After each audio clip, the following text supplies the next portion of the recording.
भगवान बुद्ध ने क्यों कहा जागो, समय हाथ से निकल जा रहा है। नर्तकी और डाकू ने दिया ये जवाब। नमस्कार दोस्तों, एक समय की बात है। भगवान बुद्ध एक शहर में प्रवचन दे रहे थे। उन्होंने प्रवचन के बाद आखिर में कहा, जागो, समय हाथ से निकला जा रहा है। इस तरह उस दिन की प्रवचन सभा समाप्त हो गई। सभा के बाद तथागत ने अपने शिष्य आनंद से कहा, थोड़ी देर घूम कर आते हैं। अभी वे बिहार के मुख्य द्वार तक ही पहुँचे थे, लेकिन वहीं पर रुक गए। प्रवचन सुनने आए लोग बाहर निकल रहे थे, इसलिए भीड़ का माहौल था। वे दोनों भीड़ कम होने का इंतजार करने लगे।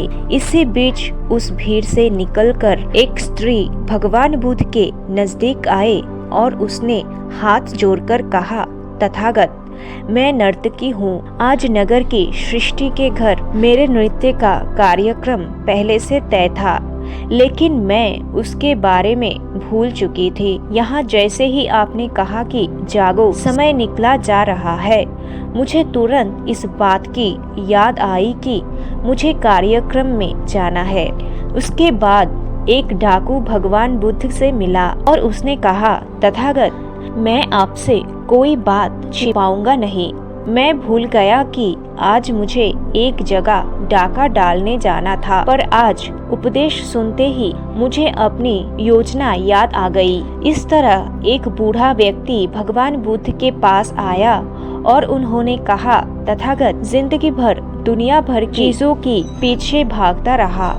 अब मौत का सामना करने का दिन नजदीक आता जा रहा है। अब मुझे लगता है कि सारी जिंदगी यूं ही बेकार ही गई। आपकी बातों से आज मेरे आंखें खुल गई। आज से मैं अपने सारे मोह छोड़कर निर्वाण के लिए कोशिश करूंगा।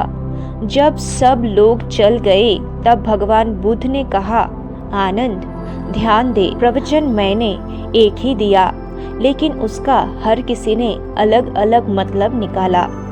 दोस्तों, आपको ये कहानी कैसी लगी कमेंट करके जरूर बताएं और ऐसी मोटिवेशनल वीडियो के लिए इस चैनल को सब्सक्राइब कीजिए। तो दोस्तों, आइए आपको एक दूसरी कहानी सुनाती हूँ। दोस्तों, गौतम बुद्ध की एक प्रचलित कथा के अनुसार एक दिन सुबह सुबह सभी शिष्यों बुद्ध के प्रवचन सुनने के लिए एक साथ बैठे हुए थे। कुछ देर बाद बुद्ध अपने साथ एक रस्सी लेकर आए। तथागत के हाथ में रस्सी देखकर सभी शिष्यों को हैरानी हुई। बुद्ध अपने आसन पर बैठे और उन्होंने रस्सी में एक के बाद एक 3 गांठ बांध दी। इसके बाद उन्होंने शिष्यों से पूछा कि क्या ये वही रस्सी है जो गांठ बांधने से पहले थी। इस प्रश्न के जवाब में एक शिष्य ने कहा कि तथागत, इसका उत्तर थोड़ा मुश्किल है। ये हमारे देखने के तरीके पर निर्भर करता है। एक तरह से रस्सी तो वही है, इसमें कोई बदलाव नहीं है। एक अन्य शिष्य ने कहा कि अब इसमें 3 गांठ लगी हुई है, जो कि पहले रस्सी में नहीं थी। इसे बदला हुआ भी कह सकते हैं। कुछ शिष्यों ने कहा कि वास्तव में मूल रूप से रस्सी वही है, लेकिन बदली हुई दिख है, लेकिन इसका मूल स्वरूप बदला नहीं है। शिष्यों की बात सुनकर बुद्ध ने कहा कि आप सभी सही बोल रहे हैं। अब मैं इन गांठों को खोल देता हूँ। ये बोलकर बुद्ध रस्सी के दोनों सिरों को खींचने लगे। बुद्ध ने पूछा कि क्या इस प्रकार रस्सी की गांठ खुल जाएगी।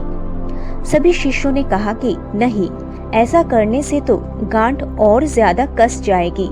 इन्हें खोलना और भी मुश्किल हो जाएगा। बुद्ध ने कहा कि ठीक है, अब एक अंतिम प्रश्न, इन गांठों को खोलने के लिए हमें क्या करना होगा।